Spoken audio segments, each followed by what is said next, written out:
All right, we're back for episode 7 of the Next Step series for keys and piano. And this one, there's a lot I want to talk about in this. So I want to discuss rhythm, and I want to discuss little effort chord changes. And we're going to branch off into a couple different sections of this, but the last video we mentioned playing with confidence and playing with dynamics. And rhythms kind of help in their own way change the dynamic of a song. And there's a song that that most everybody should probably know. It's called Fullness. We at least do it at our church. And I don't remember what key this is in. It might be in D.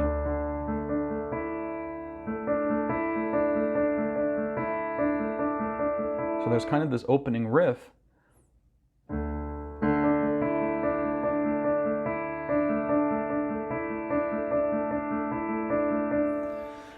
And to break this down, this song encompasses both avenues of what I want to discuss. It discusses a little effort chord change, which I'm going to go into first, and it discusses rhythms, and rhythms that are different than just what you might be tempted to play if you were timid or shy a little bit.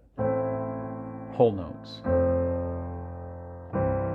Which is, again, there's nothing wrong with whole notes, but you want to be able to do a little more than that. You know, and it just takes practice, and this song is a really good example of it. So the chords in this one,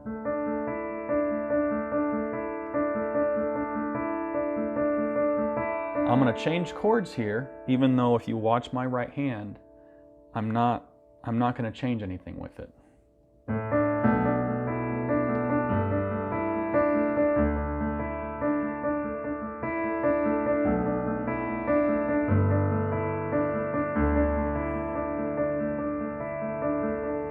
So what's going on here?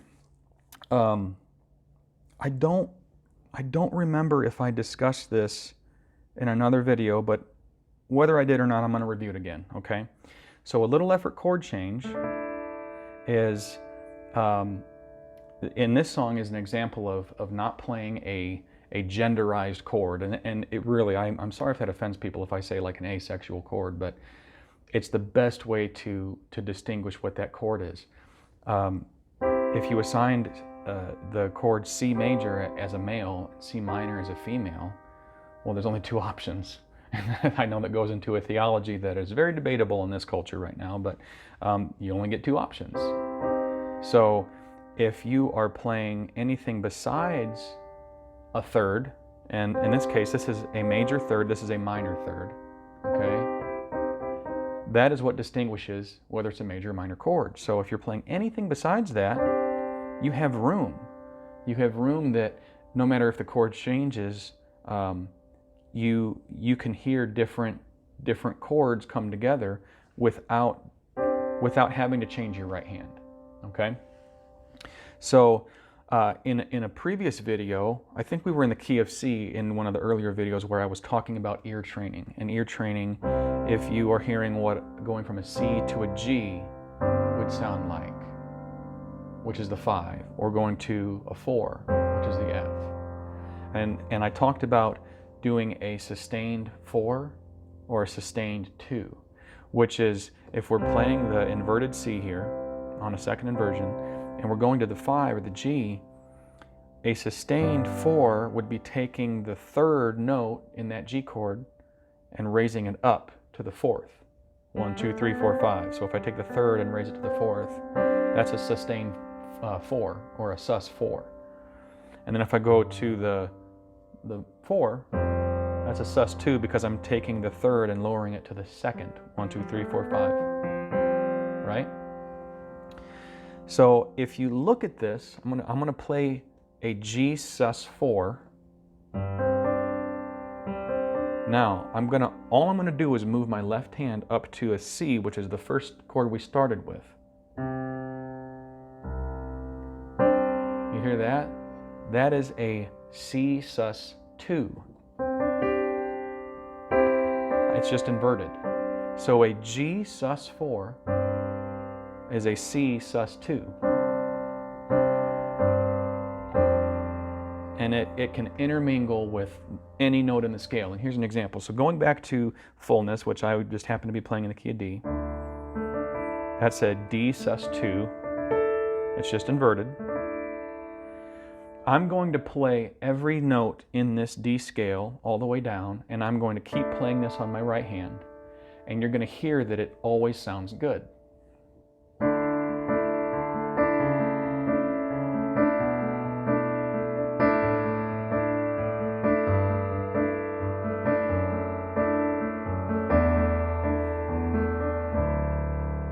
And the reason for that is, again, you are not assigning a gender or a quality to make it a major or a minor, and you can get away with this in different ways. The last video we ended up talking about playing octaves with a 5 in there, and it's the same thing. There's no third. There is no third in this. You're not playing a third, whether it minor or major. Okay, so this is a way that you can play a lot more, and as you're changing these notes on the bass hand, you're in effect changing it to a different chord. Your right hand may stay the same, but your left hand is changing it to a different chord. And we'll show you an example of this. So this is a 7 bass note. This makes most of the pieces in this chord right here a B minor 7. Because it's really, in essence, a D major over a B bass. This is a major over a fifth, so this would be written as a D over A, and that's used a lot in church songs, old hymnal songs. There's a song that we'll review, I think, in a later video because it's got a lot of good elements, and it's I can't remember the name of it. Worthy of every song we could ever sing, worthy of all the praise we could ever bring. Holy, there is no one like you, there is none beside you. So this chord right here, this is a D, which is the key of the song I was just playing it in, and it's got an A bass. And this was used a lot in old church hymnals. You can almost hear, Christ the Lord. And they would use the fifth bass and the root as a form of resolve, and then go back to the root altogether. So that's something that you can kind of hear in this. It kind of adds a really nice element. Now that's going to a 4 over the root. That's going to a third bass note over the root. That's going to a 2 over the root, and then the root again. And there's something else that you can do with this. You're not held to just playing an asexual chord or a genderless chord. You know, you can play this with majors as well if you're going down in a major scale. If you're going down in that major scale, you can play this with majors. It's just that becomes at a point that you might want to adapt the chord. But before we get into adapting that right hand chord, I want to show you what this would sound like. So I'm just going to play a D major chord on the right, and we're going to descend down. So this adds a form of dissonance, but it doesn't sound bad because your ear is waiting for that minor to come in. There it is. Now we've just made a B minor 7.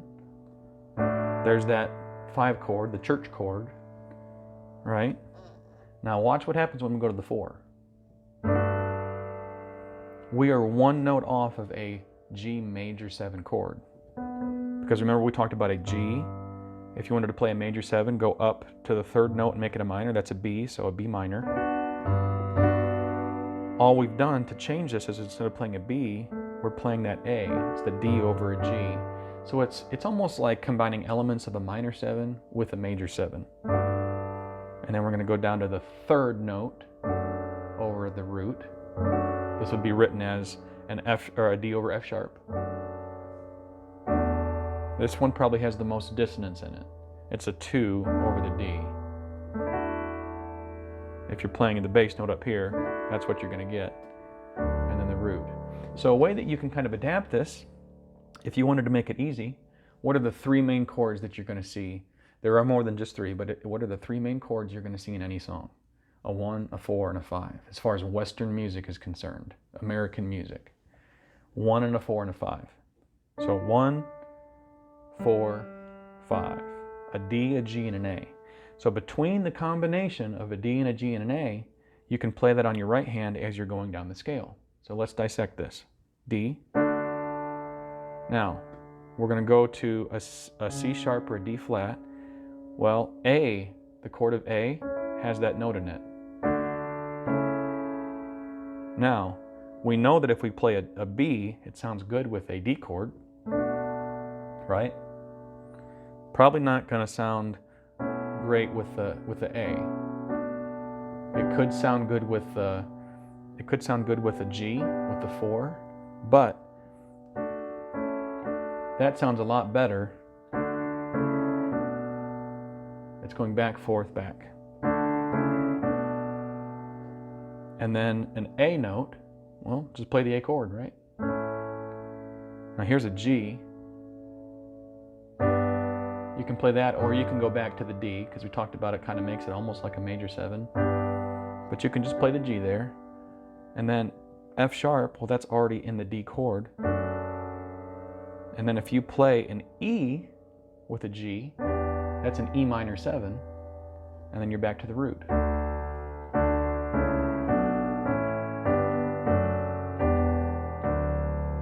So that's a way that you can play something easy on the right hand and make it sound a little more complicated than what it actually is. It's really, really easy. A lot of this musical theory that seems like a lofty thing just takes you lining up little layers of what you learn and being able to see through the trees a different perspective, and then it starts to make sense.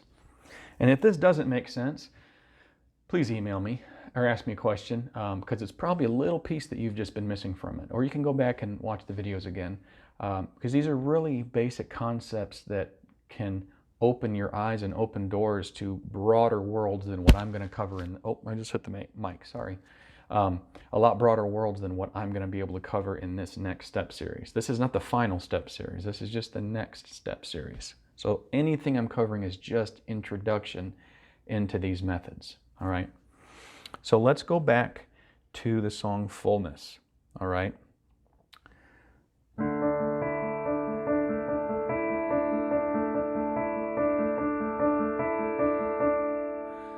So we're going to talk about rhythm now. Now this is clearly a little more complicated than if you were to look at a chord sheet, you know, your lyric sheet, and it's got the chords above it, and all it's going to say, it's not going to have these notes written out. All it's going to say is introduction, D. So you could play that and you'd be right, but you're playing the most basic, stripped down, organic version of it. If this is all you're playing, that worship leader is going to be like, okay, I better jump in here because no one's playing me an introduction. Right?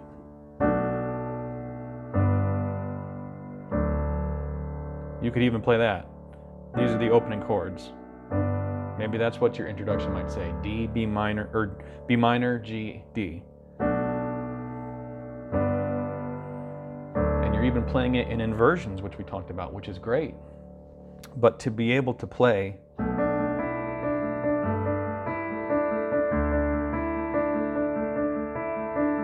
or even adapt it.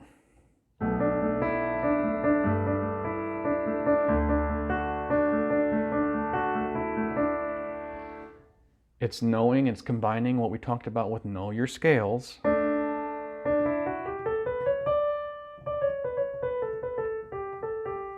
And in these notes that are in here, you can use because you're in the key of D. Doesn't matter what chord you're on, as long as you haven't modulated. And modulated means there's been a chord change somewhere, likely higher.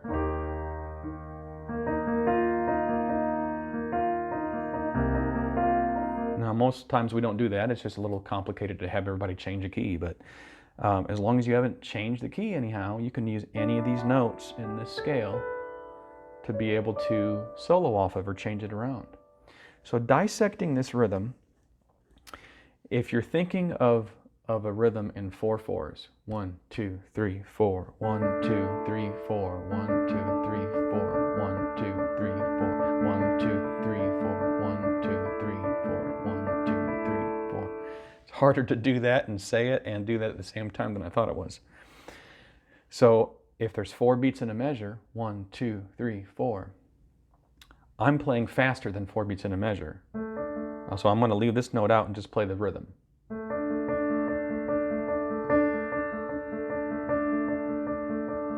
So what that is doing, it's subdividing. You're taking 4 and it has to go into a measure equally. So 8, 16, 32. Drummers know this. A drummer doesn't always play only 4 beats in that measure. He's probably doing 8 or 16 on a hi-hat. So as long as it equals the same amount, 4 goes into 8 twice, 4 goes into 16 4 times. I don't mean to give a math lesson here, but as long as you can subdivide it somehow, it's going to fit rhythmically. So all this is doing is, instead of doing 4 beats, you're doing 1, 2, 3, 4, 5, 6, 7, 8. You're doing 8 beats in the measure.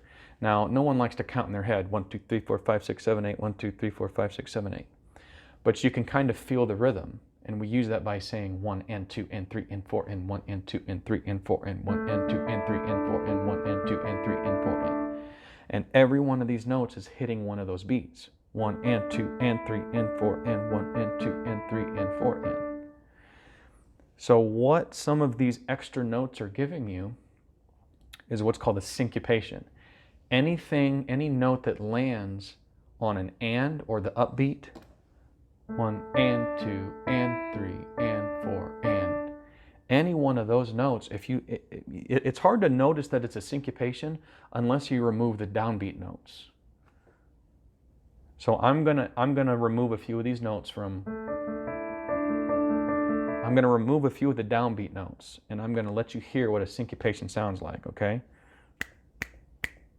Oh, here, let's get a metronome going, because I've never tried to do that before.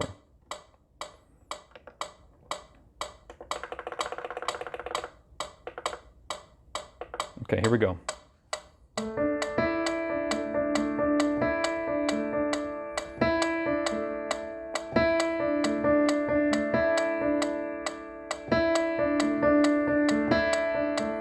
So what that is when you remove a downbeat note, it sounds like it's hard to match it up to a rhythm, but if you're thinking of 1 and 2 and 3 and 4 and, that syncopation, it feels like it's jumping the beat, but it's still in time somehow, and it's because it's hitting the offbeat or the and. So, and there's a lot of examples in modern worship, keyboard riffs that are opening up a song or in the middle of certain things that really are syncopated, and it makes it sound a lot more than what it is, but you're playing in rhythm, it's just knowing what rhythm you're playing in. So that's all that's going on here. Now what helps emphasize this is that extra syncopation you have on that, you're having a lot of bounce back between this A and the D, but that E is a note all into itself. It's it's an island. And since it's happening on an offbeat or an and beat, a syncopation, it adds more emphasis to it. So it almost makes it sound a little more complicated than what it is. And 3 and 4 and 1 and 2 and 3 and 4 and 1 and 2 and 3 and 4. And then all I'm playing on the left hand is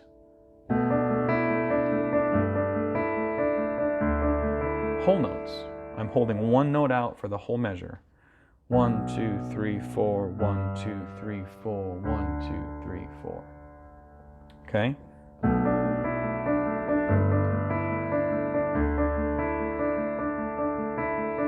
Now, I want to break off from this because as this song goes on, Spirit come, there's an example of going to the 5 of the chord, but playing a third bass note. So we talked about going down, so you're playing a note in the scale just like we descended down. We're just playing, we're playing the the 5 of the key of D, but that specific chord, we're playing the 3rd note in that chord scale.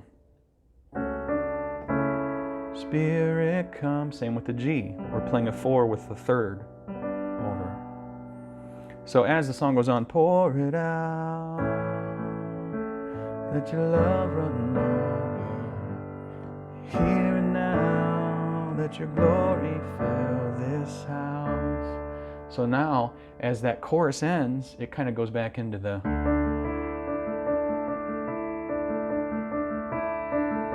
And then verse 2, we're back into that. So just like dynamically you don't want to stay on the same thing, and rhythmically you don't want to stay on the same thing throughout the whole song. You want to change it up a little bit. So when we've played this in the past,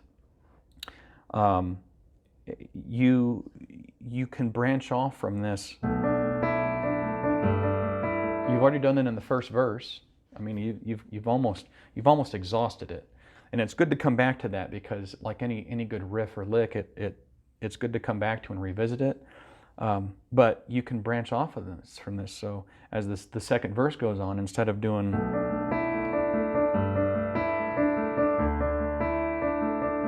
you might want to change it, like I showed you doing different notes.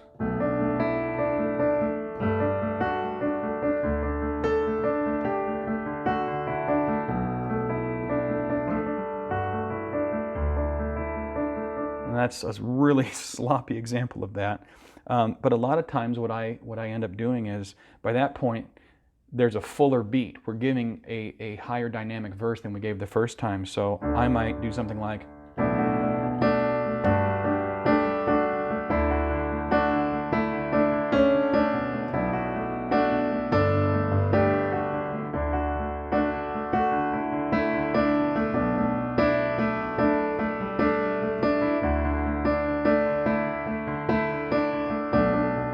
I mean, there's a lot of options. If you can think of a different rhythm, you can play that rhythm, you can use it. Another thing that I want you to think of working on is this. It's no different than me literally going like this.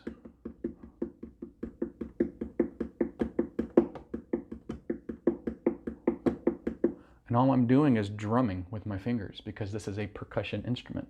So think of beats in your head. Think of different avenues of different beats that you can try. Pay attention to the drummer. I said that on the last video. The drummer might be doing a beat on this song like,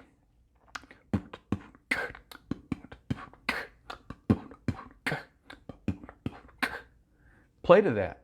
Either play into it and kind of get in harmony with him, which isn't going to go bad, or play kind of an offsetting thing with that.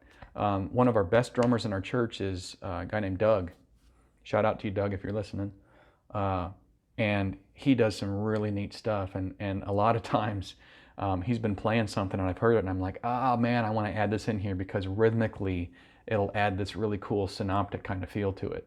And then we'd be done with the set. We never rehearsed it, and we're in between services, and we'll come up to each other and be like, oh man, that was awesome what you were doing. I'm like, yeah, I was feeling that, and that's why I did this. And pay attention to what the other rhythm section in your group are doing, and either play into it or play off of it. So I think that's about all that I want to cover in this video. Now, as we're getting along in these videos, we're getting a lot closer to being able to break down a song. There's a few more different techniques I want to give you, and cheats that I do. No matter whether you're an actor, you're a singer, or you are a construction worker, you learn tricks of the trade and different cheats to get you there. And it's not like you're cheating the system and cutting corners. You're doing something that you know works, and it works well, and you tend to use it a lot. And everybody does this. I have things that I use a lot. When I drum, I have a certain technique that I use a lot on hats, on hi-hats. And I'm going to show you some of the tricks that I use. So we're really, really close to be able to getting to do actual song examples, how to break down a song, and kind of finalize the series out. So stick with me. We're almost done. We'll see you in the next video.